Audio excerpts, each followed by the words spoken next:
Namaste everyone, welcome back to Time of Supply. Good morning, good afternoon और good evening, जैसे भी time पे आप लेक्चर देख रहे हो रख लो, क्योंकि भाई बोलना मेरा काम है इनिशियली, नहीं तो बोलो कि सर क्या है, सीधे जा टॉपिक पे आ जाते हो। चलो, हमने हमारे प्रीवियस लेक्चर्स में जो भी हमने आज तक कवर किया उसमें फॉरवर्ड चार्ज का जितना भी सिचुएशन है, दैट इज जो चार सिचुएशन था फॉरवर्ड चार्ज के अंदर, वो हमने कवर किया। बराबर है, क्या कवर किया है, another things that I am not saying again and again, that's fine, but आपको मैं इतना बता दूं मेनली कि भाई व्हाट इज फॉरवर्ड चार्ज। ये मैंने आपको एक्सप्लेन तो वैसे किया हुआ ही था पिछले लेक्चर में भी, but फिर भी what is forward charge, where supplier is liable to pay the tax to the government, it is known as forward charge. Shall I repeat? Where supplier is liable to pay tax to the government, it is known as forward charge. मतलब जहां पर supplier buyer से tax collect करके tax या GST government को भरता है, मतलब कहीं ना कहीं गवर्नमेंट किसका गला पकड़ती है, सप्लायर का, कि भाई तू मुझे लाइबिलिटी लाके भरेगा। कहाँ पे, इन केस ऑफ फॉरवर्ड चार्ज। तो ये रिवर्स चार्ज क्या होता है, रिवर्स चार्ज एग्जैक्टली आपके फॉरवर्ड चार्ज के ऑपोजिट बात करता है। जैसे यहाँ पे सप्लायर टैक्स भरने के लिए लायबल होता है, वैसे ही रिवर्स चार्ज में buyer is liable for tax. समझ रहे हो क्या कहा मैंने? फॉरवर्ड चार्ज में सप्लायर टैक्स भरता है, रिवर्स चार्ज में बायर खुद गवर्नमेंट को टैक्स भरने का काम करता है। गेटिंग? क्यों? There might be a chances कि जो बंदा उसको गुड सप्लाई कर रहा है उसके पास जीएसटी नंबर नहीं रहेगा, या फिर उसको नोटिफिकेशंस रहेगा कि भाई वो जीएसटी नहीं कलेक्ट करे, उसकी जगह पे बायर कलेक्ट करे। There are situations. तो रिवर्स चार्ज में आपको क्या याद रखना है, जो गुड्स को बाई कर रहा है ना वो जीएसटी भरता है। सिंपल। तो अगर कोई सप्लाई रिवर्स चार्ज में हुआ है, अगर कोई सप्लाई रिवर्स चार्ज में हुआ है तो what will be the time of supply. Okay, आपने फॉरवर्ड चार्ज में जब पिछला जो कॉन्सेप्ट था that is of forward charge, आपने फॉरवर्ड चार्ज में अपने आप को सप्लायर के पोजीशन पे रख के टाइम ऑफ सप्लाई कैलकुलेट करना सीखा। क्यों? क्योंकि सप्लायर वहां पे टैक्स भरने वाला था। रिवर्स चार्ज में आप अपने आप को बायर के पोजीशन पे रख के टाइम ऑफ सप्लाई डिटरमाइन करोगे। क्यों? क्योंकि यहाँ पे buyer is liable to pay tax to the government. Getting a not? Getting a not? तो अपने पोजीशन को क्लियर रखो। हाँ, रिवर्स चार्ज में तुम किसके बिहाफ पे टाइम ऑफ सप्लाई कैलकुलेट कर रहे हो? आप बायर के बिहाफ पे टाइम ऑफ सप्लाई असरटेन कर रहे हो या फिर कैलकुलेट कर रहे हो।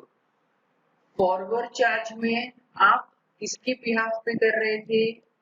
सप्लायर के बिहाफ पे। क्लियर है? तो अगर कोई गुड्स रिवर्स चार्ज में सप्लाई हुआ है तो in that case what will be the time of supply. आपको इन चार डेट्स को कंपेयर करना पड़ेगा। इन चार डेट्स में जो अर्लियर वाला डेट है that will be your time of supply. देखो मैंने रेफरेंस के लिए लिखा भी है, रेफर क्वेश्चन नंबर 12। क्या कहा मैंने? आप चार डेट्स कंपेयर करोगे, उन चार डेट्स में जो भी आपका अर्लियर डेट रहेगा that will be the time of supply. Date दूसरा वाला डेट नहीं, यहाँ का डेट कुछ और मतलब है। पहला, date on which goods are received. पहला क्या बोल रहा है? पहला, date on which goods are received. कौन सा डेट? जिस दिन पे गुड्स रिसीव हुआ है वो दिन, वो डेट आपके कैलकुलेशन में आ जाएगा। मतलब क्या? मैंने देखो आपको अभी अभी एक बात बताया कि रिवर्स चार्ज में आप बायर बन के टाइम ऑफ सप्लाई असरटेन कर रहे हो। तो बायर हो मतलब आपने चीजों को खरीदा ना, तो गुड्स आपको रिसीव होगा। तो जिस दिन गुड्स रिसीव हुआ वो वाला दिन date. Number 2, date on which payment is recorded in the books recipient of goods, date of debit in bank account of recipient of goods. Point number 2 and 3 दोनों ऑलमोस्ट एक ही है लेकिन थोड़ा ऊपर नीचे करता है। मैं आपको मतलब बताता हूँ, इसको समझने की कोशिश करना। ओके, रिवर्स चार्ज थोड़ा इंपॉर्टेंट है इसलिए मैं स्लो जा रहा हूँ। ऐसा मत बोलो कि सर ये स्लो मोशन में मूव क्यों हो रहे हो, थोड़ा तेज बोलो। थोड़ा तेज मैं ऐसे कॉन्सेप्ट में नहीं बोल सकता क्योंकि यहाँ पे हर एक चीज का रेलेवेंस है और इसका आपको जीरो नॉलेज है। तो I will go very slow. अभी आप बताएं काफी जुड़ा रही। हाँ, तो मैं बोल रहा था सेकेंड वाला डेट क्या कहता है? Date on which payment is recorded in the books of recipient of goods. Buyer को गुड्स मिला ना, गुड्स मिला तो वो पेमेंट करेगा। क्या करेगा? पेमेंट करेगा। तो जिस दिन उसने बुक्स ऑफ अकाउंट्स में एंट्री मारा पेमेंट का, वो वाला दिन, वो वाला डेट है कि बायर ने अपने बुक्स ऑफ अकाउंट्स में एंट्री कब मारा, वो डेट है ये। तो फिर ये तीसरा क्या है? मैंने क्यों कहा इसको ये रिलेट करता है, क्योंकि ये भी पेमेंट का ही है।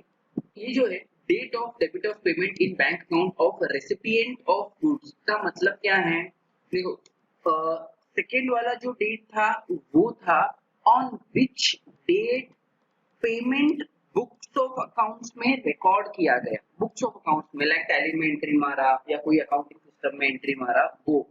तीसरा डेट क्या बोल रहा है कि भाई बायर के बैंक अकाउंट से वो पैसा कब कटा था, वो डेट। देखो डेट ऑफ डेबिट बोला गया, date of debit of payment in bank account.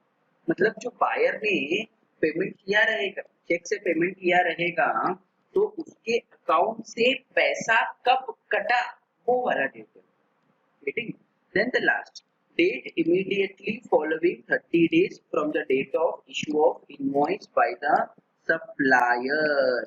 ये आपके लिए यहाँ पे लर्निंग स्टेज रहेगा क्योंकि नंबर 1, नंबर 2 और नंबर 3 ये तीनों तो आपको दिया रहेगा रेडीमेड क्वेश्चन में, लेकिन नंबर 4 जो है ये अपने को ढूंढना रहेगा। कैसे ढूंढना रहेगा? आपको क्वेश्चन में देखना है कि डेट ऑफ इनवॉइस क्या है। वो डेट ऑफ इनवॉइस क्या है ये आपको क्वेश्चन में देखना है पहले, देखिएगा ना।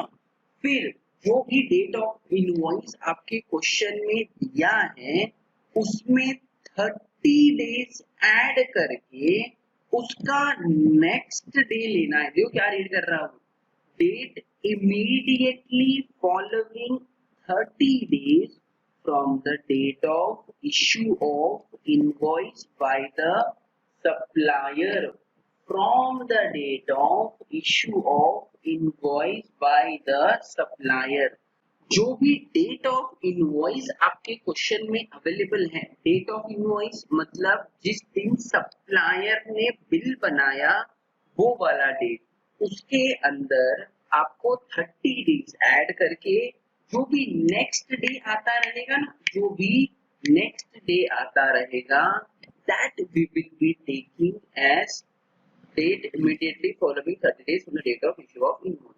और इसको ना एक और लैंग्वेज में, इजी लैंग्वेज में, ये तो प्रोविजन का लैंग्वेज है, ये पता है 31st day from issue of invoice. इसको ये क्या 31st day from the date of issue of invoice. जो भी आपका डेट ऑफ इनवॉइस है उसमें 30 डेज ऐड करो और उसका अगला दिन जो रहेगा वो रहेगा आपका टाइम ऑफ सप्लाई। जैसे चलो मैं आपको एक एग्जांपल बताता हूँ।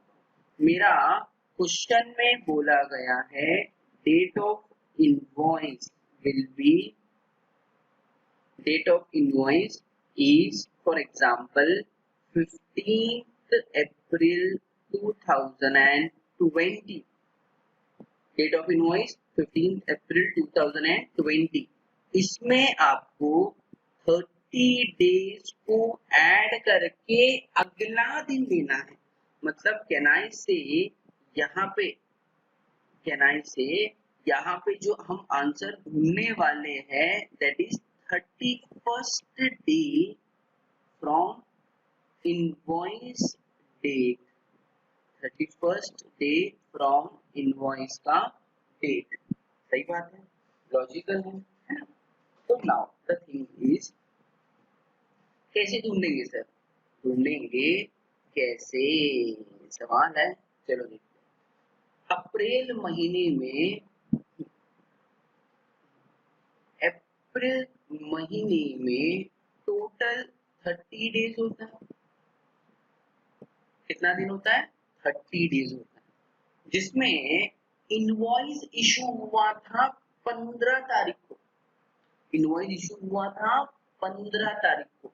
मतलब कैनाई से 1 अप्रैल से लेके 14 अप्रैल तक तो कुछ नहीं हुआ था। सही बात है ना? कैनाई से 1 अप्रैल से लेके 14 अप्रैल का डेट आपके काम का है नहीं, तो मैं इसमें से 14 डेज को निकाल देता हूँ। तो मेरे पास अप्रैल का कितना दिन बचा? सर अप्रैल का दिन बचा 16 डेज। कितना बचा? 16 दिन। मुझे ऐड कितना करना था? 30 डेज ऐड करना है, जिसमें अप्रैल महीने का 16 दिन मुझे मिल गया। अप्रैल महीने का 16 दिन मुझे मिल गया। अप्रैल के बाद मई आता है, तो मई का कितना दिन लगेगा? 16 प्लस 14 करूंगा तो 30 होता है। मतलब कैनाई से 14 मई 2020 को 30 डेज पूरा हो रहा है, बट हम 30 डेज वाला डेट थोड़ी पकड़ते, हम तो उसका अगला दिन पकड़ते। उसका अगला दिन मतलब 15th May 2020 will be the date, जो मैं यहाँ पे नंबर 4 में लिखूंगा। एग्जाम्पल दिया, ये डेट चेंज होता रहेगा क्वेश्चन टू क्वेश्चन। क्या बताया मैंने? जो भी आपका डेट ऑफ इनवॉइस है उसमें 30 डेज को ऐड करो, जो भी डेट आया उसका अगला दिन लेना है, या फिर इन शॉर्ट सीधा 31st डे के हिसाब से कैलकुलेट करो तो भी चलेगा। प्रोविजन सुन के थोड़ा आपको ट्राई फील हुआ रहेगा, आई एग्री ऑन दैट। फिक्र मत करो, जैसे ही आपके सामने सम नजर आएगा, जैसे ही आपके आंखों के सामने वो डेट दिखेंगे, आपको एक एक करके कॉन्सेप्ट जरूर क्लियर होगा। फिर देखो, टाइम ऑफ सप्लाई ये लेसन थोड़ा टेढ़ा लेसन है, तो इसमें आपको एक झटके में नहीं समझा इसका मतलब ये नहीं है कि लेसन बहुत हार्ड है, अरे रे क्या करूँ मैं, इसको ऑप्शन में रखूँ क्या, ये सब मत सोचो। ये सब सोचने की जरूरत नहीं है। आप एक बार नहीं समझा तो दूसरी बार सीखो, जरूर समझेगा। Practice makes man perfect, man and woman both. तो फिक्र मत करो, हम लोग सम अभी सम देखेंगे तो आपको ये फर्दर क्लियर हो जाएगा। भरोसा रखो मुझ पे, और मेरा अगर आप सुनते हो तो आप कोई भी लेसन टैक्सेशन में ऑप्शन छोड़ के नहीं जाओगे, ऑप्शन के लिए छोड़ के नहीं जाओगे। You will be covering all the lesson. अगर आप कोई लेसन में अनकंफर्टेबल हो तो बताओ मुझे, you can sort it out. आप अनकंफर्टेबल हो इसका मतलब ये नहीं है कि मैं आपको बोल दूं कि जाने दो, छोड़ो, ऑप्शन में छोड़ो, क्योंकि नो वन नोज ना। आपके केस में, जीएसटी के केस में we don't have the exact paper format कि आपको ये क्वेश्चन की जगह पे यही आने वाला है। जैसे डायरेक्ट टैक्स में I have the paper format, हमको पता है कि ये क्वेश्चन एक दूसरे के ऑप्शंस में आ सकता है, लेकिन इनडायरेक्ट टैक्स में वैसा फॉर्मेट नहीं है, कोई भी किसी के भी ऑप्शन में आता है। तो सीखना अपने को सब कुछ है, इजी लगे तो सीखेंगे ही, हार्ड लगे तो भी सीखेंगे। बस मेरे साथ बने रहो। ठीक है, चलो अभी हम क्वेश्चन नंबर 12 करते हैं। देखो मैंने रेफर क्वेश्चन नंबर 12 कहा है। क्वेश्चन नंबर 12 इधर ही है। क्या बोला है, देखो क्वेश्चन नंबर 12 में supply of goods under RCM determine the time of supply in the following independent cases under RCM. RCM stands for reverse charge mechanism. Okay, आपको हर एक सिचुएशन का इंडिविजुअली आंसर देना है। आपको हर एक सिचुएशन का इंडिविजुअली आंसर देना है।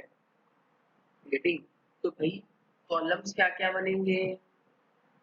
Date of receipt of goods, ये तो बनेगा ही क्योंकि ये मेरे फॉर्मेट में, ये मेरे कंडीशन में आ रहा है। देखो इधर date on which goods are received, मतलब कौन से दिन पे गुड्स रिसीव हुआ वो वाला डेट, तो date of receipt of goods तो लगेगा ही।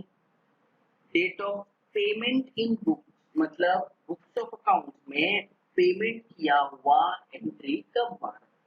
Then date of debit of payment in bank account, मतलब आपके बुक्स ऑफ अकाउंट से, सॉरी आपके बैंक अकाउंट से पैसा कब कटा वो। एक रह गया डेट ऑफ इनवॉइस का, इसका काम नहीं है क्या? अरे इसका काम भी है क्योंकि हम इसी में 31 डेज ऐड करते हैं। स्ट्रेट 30 डेज ऐड करके अगला दिन लेना या फिर सीधा सीधा 31 डेज ही ऐड कर देना, दोनों का आंसर सेम ही आएगा, है ना। तो अपने को यहाँ पे दिया गया सारा कॉलम बनाना है, मतलब कॉलम नंबर 1 2 3 4 5, इसके साथ में एक और कॉलम बनेगा, ये 31 डेज ऐड करके जो आप नया डेट ढूंढोगे ना वो वाला कॉलम। फिर एक और कॉलम बनेगा जिसका नाम रहेगा टाइम ऑफ सप्लाई। भाई आंसर नहीं ढूंढोगे तो टोटल यहाँ पे अपना कॉलम कितना बनेगा? टोटल यहाँ पे अपना कॉलम बनेगा 7। यहाँ से थोड़ा आपको लेवल फील होने लगेगा, इसमें है RCM। ओके, तो पहले अपन क्या करते हैं, पहले हम हमेशा कंडीशन लिखते हैं ना। तो भाई चलो, गणपति बप्पा मोरिया, टेंशन लेने का नहीं। क्वेश्चन नंबर 12 का आंसर, पहले कंडीशन लिखने का, मेरे पास तो लिखा हुआ ही है। तो पहले हम लोग कंडीशन लिखते हैं। कंडीशन देखो, time of supply in case of RCM will be earlier of the following dates. ये मैंने कॉपी करके नीचे पेस्ट किया है, थोड़ा सा आलसी ये लिखी है, सॉरी फॉर दैट। लेकिन आपको ये लिखना है, तुम्हारे पास कॉपी पेस्ट करने का ऑप्शन नहीं है, मेरे पास है, मैं सिस्टम में पढ़ा रहा हूँ, तुमको लिखना है ये पूरा। फिर उसके बाद format certain of time of supply, क्या क्या फॉर्मेट में कॉलम बनाए देखो, serial number, date of invoice, 31st day from invoice date, मतलब जो भी इनवॉइस का डेट ऑफ इनवॉइस है उसका उसमें 31st डे को ऐड करो। Date of receipt of goods, जिस दिन पे गुड्स मिला, बायर हो ना, वो। Date of payment in books, मतलब आपने जिस दिन पेमेंट किया उसका बुक्स ऑफ अकाउंट में मारा हुआ date. Date of debit in bank account, पैसा आपके अकाउंट से कब कटा, और टाइम ऑफ सप्लाई। तो हम कंपेयर किसको करते हैं, हम कंपेयर करेंगे 1 2 3 4, इन 4 डेट्स को कंपेयर करके जो भी अर्लियर रहेगा उसको लिख देंगे टाइम ऑफ सप्लाई के कॉलम में। गेटिंग? चलो, तो पहला सीरियल नंबर है, पहला क्या कह रहा है देखो, डेट ऑफ इनवॉइस दिया है 16 दिसंबर नंबर 1, डेट ऑफ इनवॉइस 16 दिसंबर 2019। 31st डे अपने को गिनना पड़ेगा, गिनेंगे रुको। Date of receipt of goods 12 नवंबर 2019। फिर date of payment in books 25 नवंबर, फिर उसके बाद में 28 नवंबर, 25 नवंबर, उसके बाद में 28 नवंबर। बराबर, क्वेश्चन से मैंने सिर्फ इंफॉर्मेशन कॉपी किया है, कोई साइंटिफिक फॉर्मूला नहीं लिखा, ऐसी शक्ल मत बनाओ। चलो, तो पहले इसमें दैट इज 16 दिसंबर 2019 में मुझे 31 डे ऐड कर देता हूँ सीधा। तो क्या वो 30 डेज निकालो फिर अगला दिन देखो, झमेला ही खत्म ना, सीधा 31 ऐड करते। चलो, कैसे करेंगे, मैं आपको सिर्फ वर्किंग में ऐसे ही बता रहा हूँ, ये लिखना नहीं लिखना आपके ऊपर है। मेरा डेट ऑफ इनवॉइस दिया है पहले वाले केस में 16 दिसंबर 2019। इसमें मैं टोटल ऐड करूंगा 31 डेज।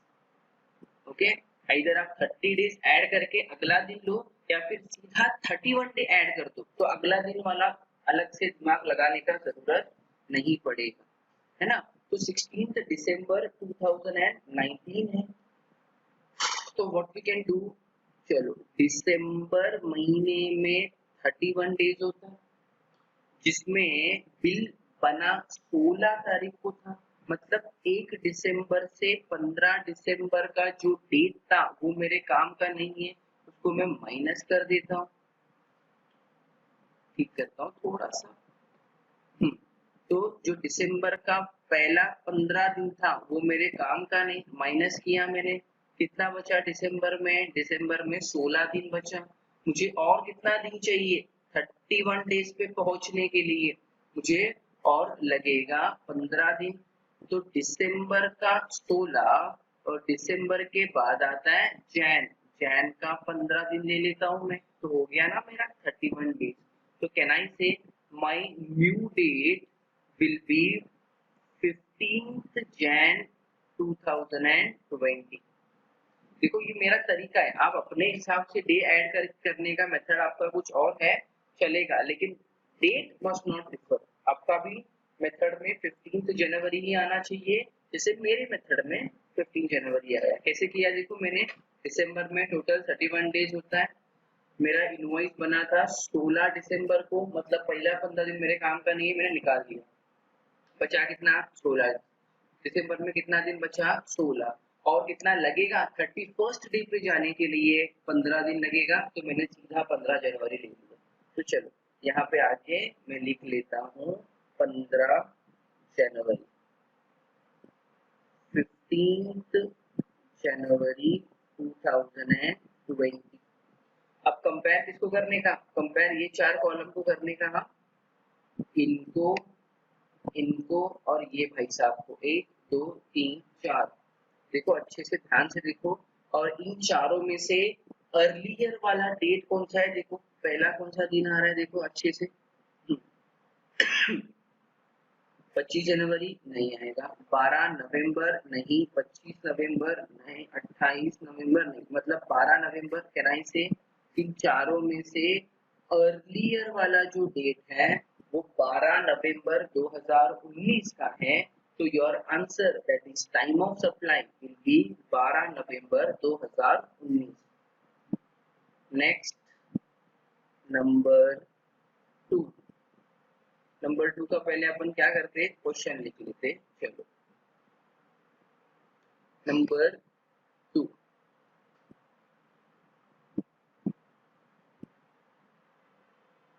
10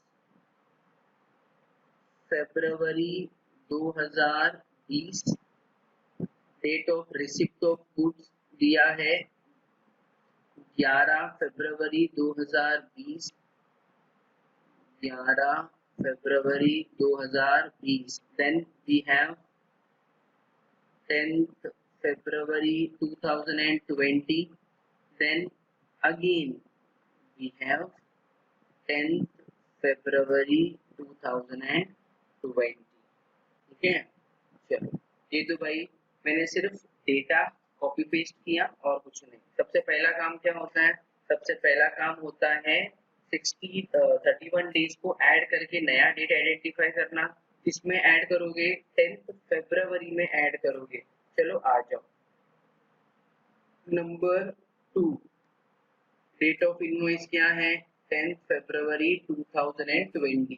कितना दिन ऐड करने का है, 31 डेज ऐड करने का है। ओके, 31 डेज ऐड करने का है मुझे। तो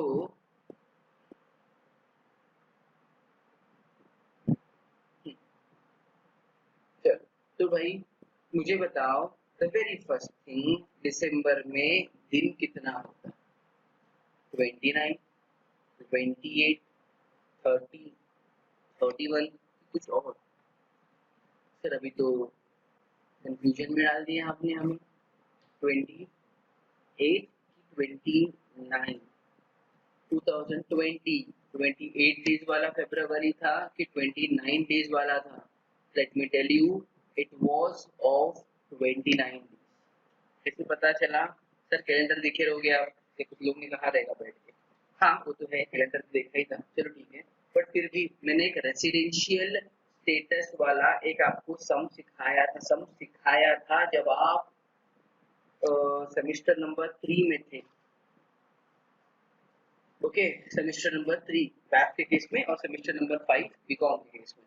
तो यहाँ वहां पर मैंने आपको मेथड बताया कि जो भी आपका ईयर है, दैट इज अभी आपका यहाँ पे ईयर कितना है 2020 है, उसको डिवाइड करने का 4 से। अगर आपने 2020 को 4 से डिवाइड किया तो देखो आपका आंसर आ रहा है 505। कितना आ रहा है? 505। अगर आपका आंसर पॉइंट में आता, अगर आपका आंसर पॉइंट में आता तो 28 डेज। यहाँ पे देखो आपका आंसर पॉइंट में नहीं आया, मतलब यहाँ पे 29 डेज है। जैसे कि अगर समझो मैं 2019 वाले साल को 4 से डिवाइड करता हूँ तो कितना आता है? देखो 504.75 आ रहा है। चलो मैं लिख दूँ क्या यहाँ पे?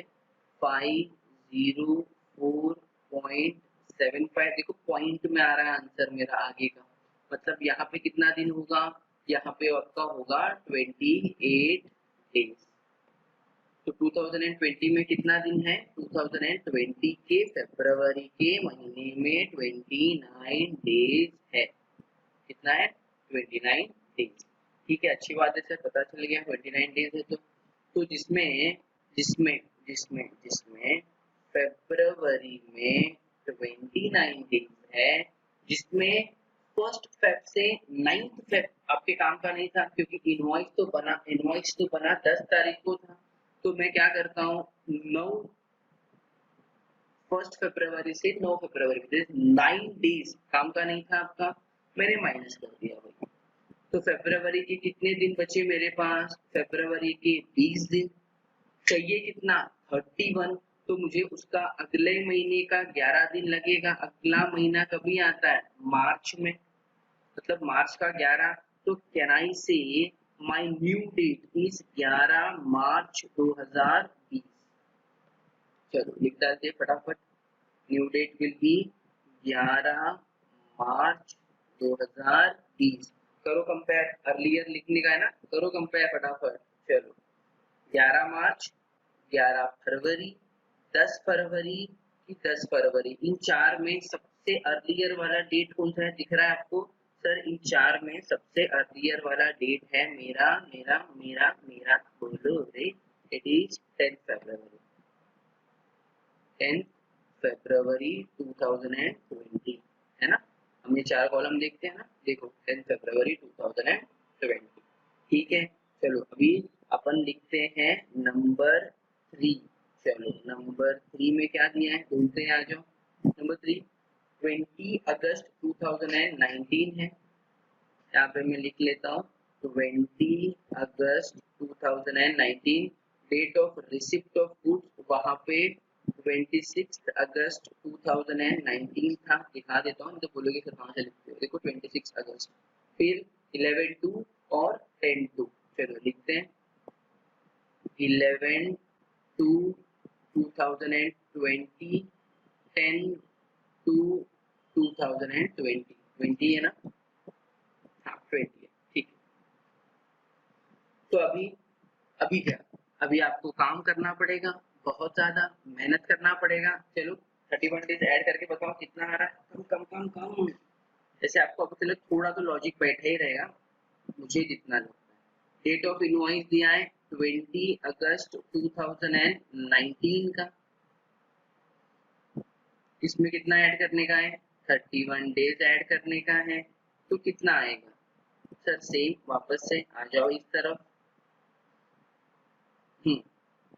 मुझे बताओ अगस्त में कितना दिन होता है? अगस्त में होता है 31 डेज। देखो अपने घर के कैलेंडर को उठा के 31 डेज ही मिलेंगे आपको। कितने मिलेंगे? 31 डेज।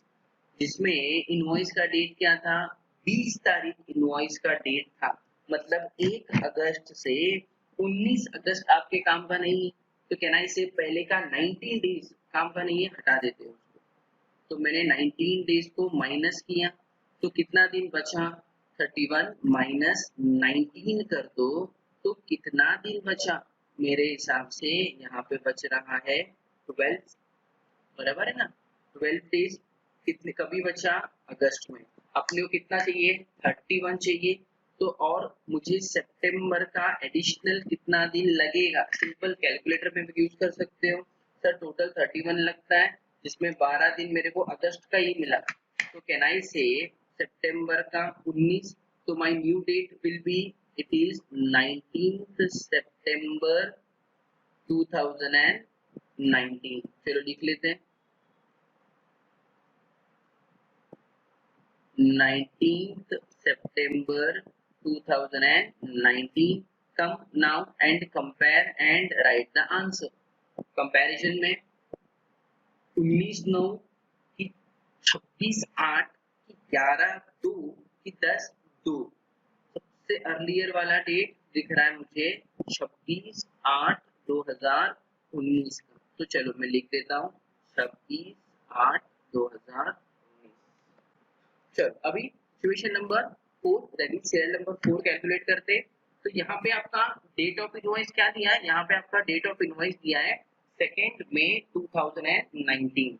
तो मुझे इस 2 मई 2019 में कितना दिन ऐड करना पड़ेगा, मुझे इस 2 मई 2019 में 31 डेज ऐड करना पड़ेगा। चलो चलो चलो चलो ऐड करते हैं, आ जाओ।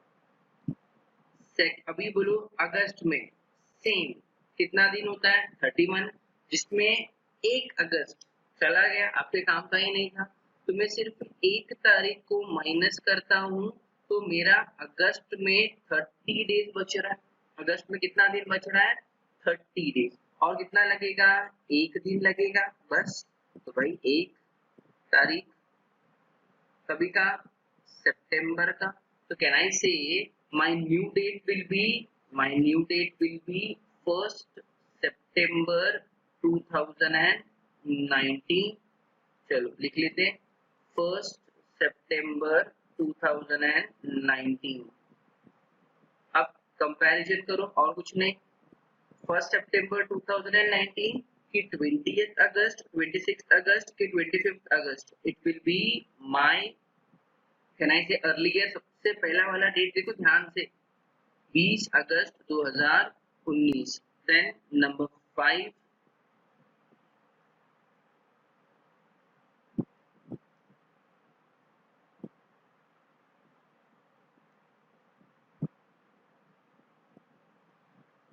नंबर 5 में अपना डेट ऑफ इनवॉइस देखो क्या दिया है, 2 जुलाई 2019 दिया है। चलो 2 जुलाई 2019, then date of receipt of goods 2 जुलाई 2019, date of receipt of goods 2 जुलाई 2019, then we have 2 August and 5th August. चलो 2 अगस्त 2019, 5th अगस्त 2019, 50 है ना, या 5th अगस्त। अभी 2 जुलाई 2019 में 31 डेज ऐड करते हैं। चलो आ जाओ फटाफट, अभी थोड़ा लिंक बैठ गया रहेगा आपको। 2 जुलाई 2019 में मुझे कितना ऐड करना है, मुझे ऐड करना है 31 डेज। तो भाई जुलाई महीने में 31 डेज होता है, जिसमें बिल बना 2 तारीख को, मतलब 1 तारीख तक काम का नहीं है, तो अगेन कैन आई से 1 काली माइनस करता हूँ, तो जुलाई का 30 दिन बचा, जुलाई का 30 दिन, तो 1 दिन मुझे किसका लगेगा, अगस्त का, तो मेरा न्यू डेट विल बी 1 अगस्त 2019, 1 अगस्त 2019। चलो आ जाओ यहाँ पे फटाफट,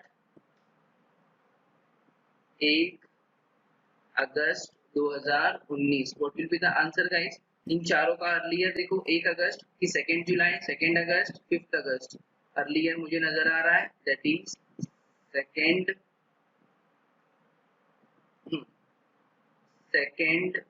July 2019। Then the last one is number 6, 12 अक्टूबर 2019। चलो लिखते फटाफट।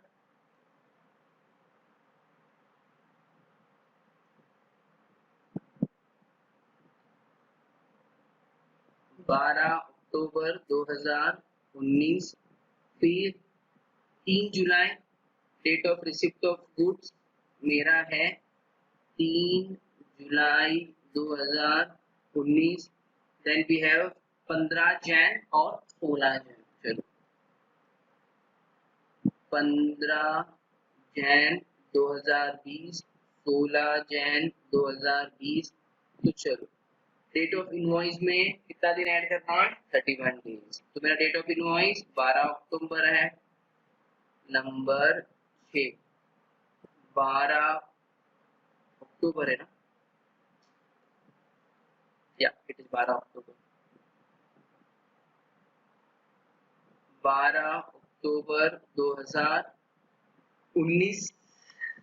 19 है कि 20 है? 19। ठीक है, इसमें ऐड कितना करेंगे? इसमें हम ऐड करेंगे 31 डेज। चलो आ जाओ, अभी हम बढ़ते हैं अक्टूबर महीने की तरफ। अक्टूबर में टोटल नंबर ऑफ डेज 31 होता है, बराबर बराबर ना? जिसमें से देखो यहाँ पे 12 दिन, तो 12 नहीं 11 दिन गया, क्योंकि 12वें दिन को बिल बनाना, तो 11 दिन 1 अक्टूबर से 11 अक्टूबर आपके काम का नहीं है। माइनस कर देता हूँ, बचा कितना सर? बचा 20 डेज। तो ये 20 डेज किसका? अक्टूबर का। और कितना दिन लगेगा? 11। कभी का? नवंबर का। तो कैन आई से my new date is 11 November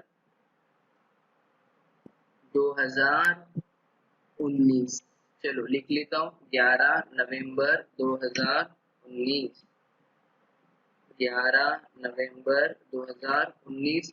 now comparison, then answer 11 नवंबर की 3 जुलाई, 5 जनवरी की 16 जनवरी। अर्लियर कौन सा दिख रहा है? जुलाई जुलाई जुलाई। हाँ अर्लियर मुझे तो जुलाई दिख रहा है, तो चलो जुलाई लिख डालते हैं अपन सीधा सीधा। 3 जुलाई 2019। और कुछ? खत्म। इसी ना, 15 मार्क का समय, सिर्फ 15 मार्क। सीख जाओगे, घबराना मत। सिर्फ डेट्स का खेल है, एडलेस का, और कुछ भी नहीं, और कुछ भी नहीं। और एग्जाम में जो आपको मार्क्स है वो भी स्टेप बाय स्टेप है, मतलब पहला सीरियल का, सेकंड सीरियल, थर्ड सीरियल, वैसे आपको मार्क्स मिलेगा। तो फिक्र मत करो, आप सीख जाओगे, हम जिंदा है अभी।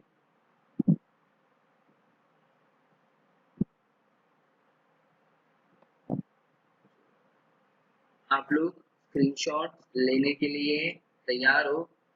ले लो।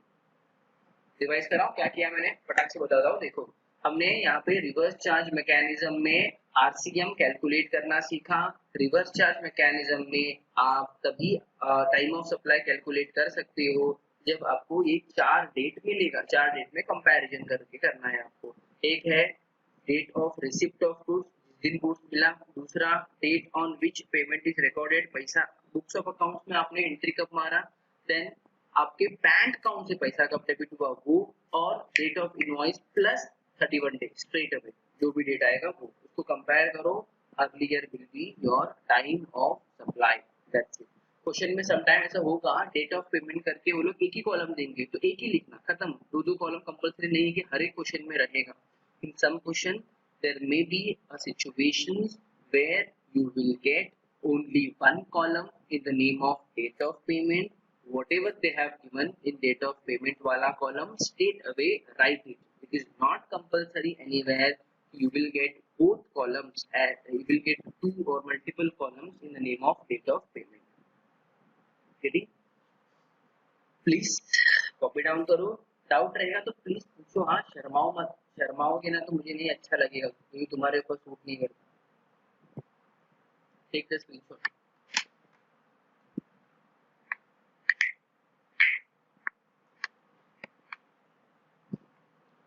ये मेन आंसर था, स्क्रीनशॉट। ये वर्किंग नोट जरूरत नहीं है, अगर आपको लेना है तो आपके रेफरेंस के लिए ले सकते हो, जबरदस्ती नहीं है। मतलब मैंने ऐसे ही आपको समझाने के लिए लिखा है, आपको लग रहा है कि नहीं सर मुझे भी लगेगा, तो इट्स योर ऑप्शन, टेक। चाहिए तो लो, नहीं तो इट्स ओके, पैसा नहीं दूंगा। और कुछ नहीं। चलो मैं आपको है ना इसी के रिलेटेड है ना एक होमवर्क दे देता हूँ, ताकि आप खुद से सेल्फ प्रैक्टिस कर पाओगे ना, तो शायद और भी परफेक्ट हो जाओगे।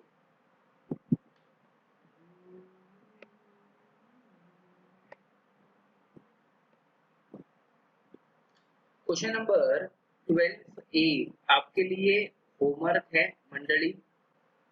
सेम क्वेश्चन है जो मैंने क्वेश्चन नंबर 12 सॉल्व किया, वैसा ही क्वेश्चन है, सिर्फ डेट अलग है। बाकी information, provision, calculation of number of days, everything is same.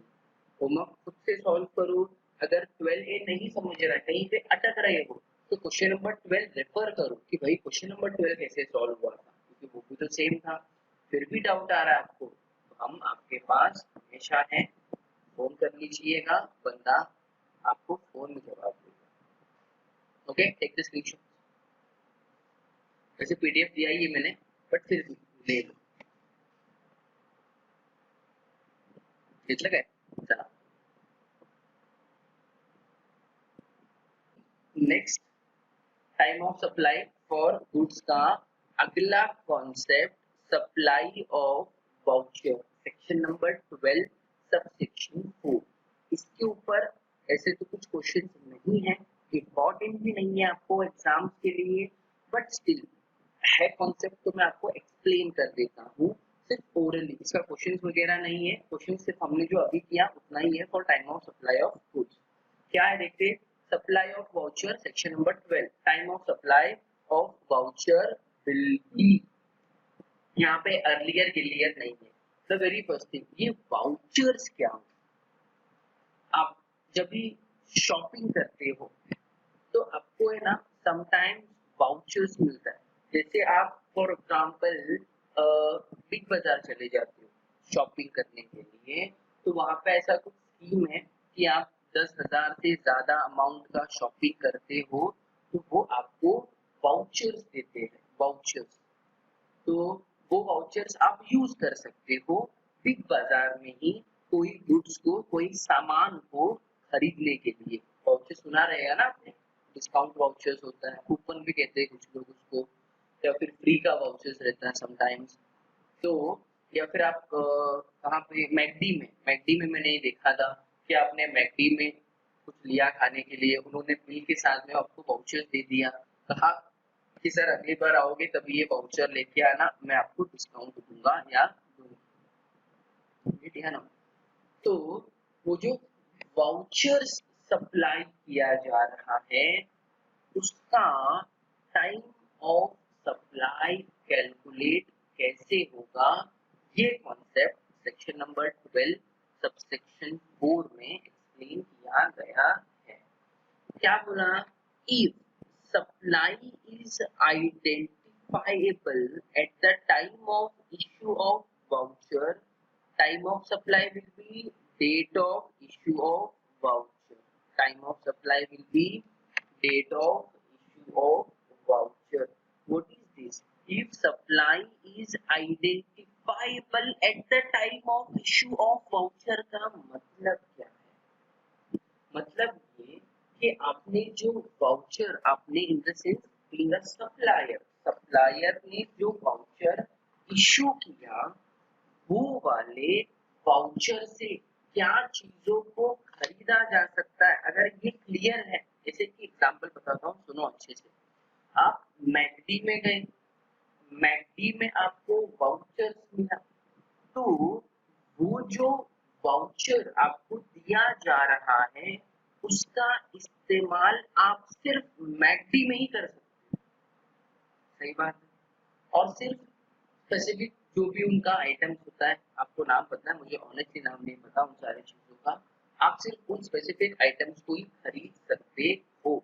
तो वो जो वाउचर मैकडी ने इशू किया ना, वो identifiable at the time of issue of voucher. Identifiable है मतलब क्या, बंदा जब अगली बार वो वाउचर कूपन लेके जाएगा तो उसको वही चीज खरीदना है। मतलब कहीं ना कहीं मैकडी वालों को पता है कि आगे जो सेल होगा उस वाउचर के थ्रू, वो सेल वो मैकडी का वो पर्टिकुलर आइटम का ही सेल होगा, दूसरा किसी का सेल नहीं होगा। मतलब वो मैकडी का वाउचर लेके पिज्जा हट नहीं जा सकता। जा सकता है क्या? नहीं जा सकता, सीधी सीधी बात है। तो वो जो वाउचर इशू हुआ वो आइडेंटिफाइबल है, क्योंकि उस वाउचर का इस्तेमाल करके उस वाउचर का इस्तेमाल करके वो स्पेसिफिक चीजों को ही खरीद सकता है, कर सकता है। मतलब उससे क्या सप्लाई होगा वो क्लियर हो गया। तो वैसे वाले केस में जिस दिन वो वाउचर इशू हुआ, समझो आज आपने कोई चीज खरीदा तो आज आपको वाउचर मिला, तो जिस दिन वो वाउचर इशू हुआ वही दिन टाइम ऑफ सप्लाई। वही दिन क्या? Time of supply. If supply is not identifiable at the time of issue of voucher, then date of redemption. Supply is not identifiable का मतलब क्या? खाली वाउचर इशू कर दिया, लेकिन लेकिन सप्लायर को ये नहीं पता कि वो वाउचर यूज करके सामने वाला बंदा खरीदेगा क्या। जैसे अपन बिग बाजार वाला वाउचर लेते हैं, बिग बाजार वाले ने आपको 1000 रुपए का वाउचर थमा दिया। आपने देखा 1000 रुपए का वाउचर बिग बाजार का, तो उसने क्या कहा, आप यहाँ पर जो भी चीज खरीदोगे बिग बाजार में, आप जो भी चीज खरीदोगे उस पे आपको 1000 रुपए का डिस्काउंट, ये वाउचर के थ्रू।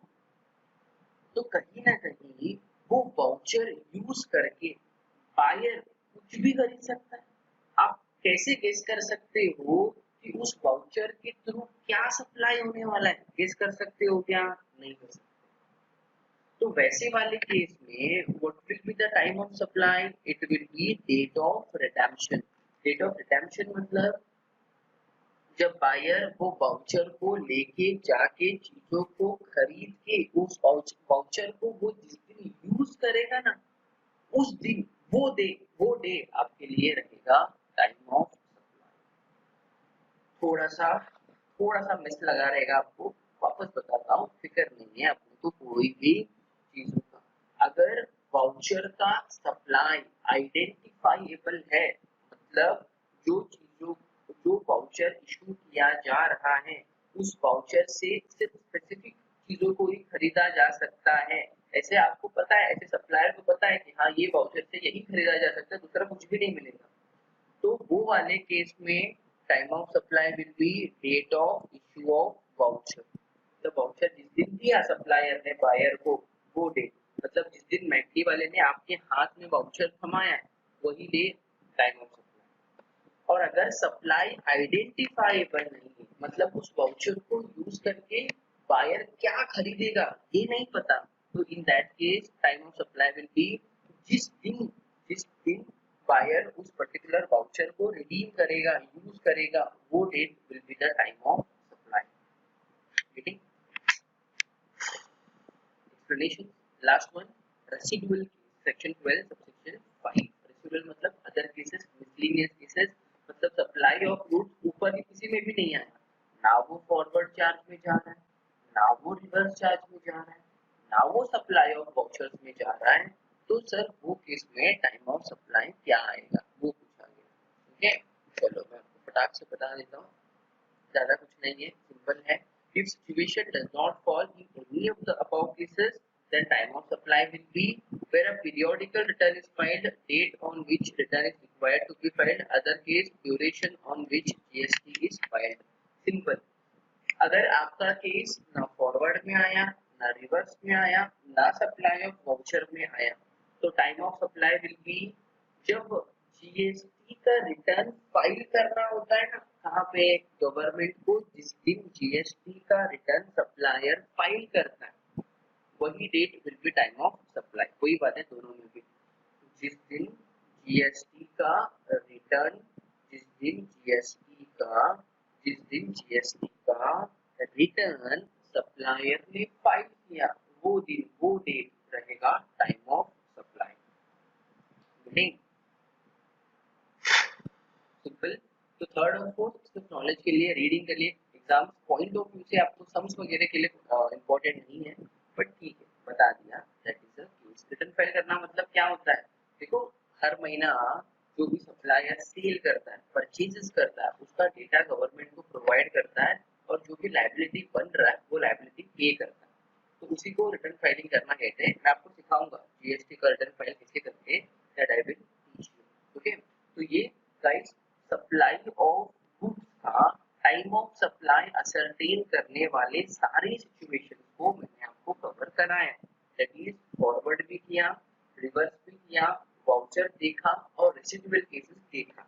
ओके, फॉरवर्ड के अंदर आपने बहुत सारा चीज पढ़ा, मतलब 4 कॉन्सेप्ट पढ़ा, छोटा छोटा, movable goods, non movable goods, continuous supply of goods, और last goods sent on approval वाला देखा।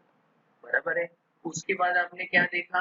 रिवर्स चार्ज, जहाँ पे बायर इज लायबल टू पे द टैक्स। तो सिर्फ आपने जो अभी तक देखा एक ही चीज समझा कि ये डेट का खेल है। आप यहाँ पे आइडेंटिफाई करते हो कि सप्लाई का डेट क्या लेना है, तो अकॉर्डिंगली आप डेट ऑफ लायबिलिटी असरटेन कर पाओगे। ओके, अगले लेक्चर्स में मैं आपको सप्लाई ऑफ सर्विसेज करा के दूंगा, ठीक है ना। अभी तक के लिए इन कॉन्सेप्ट को अच्छे से रिवाइज करो, टाइम निकालो पढ़ाई के लिए, कंसंट्रेशन इंप्रूव करो, बाकी सब तो होता रहेगा। Okay, thank you very much for your time, patience, understanding, concentration and other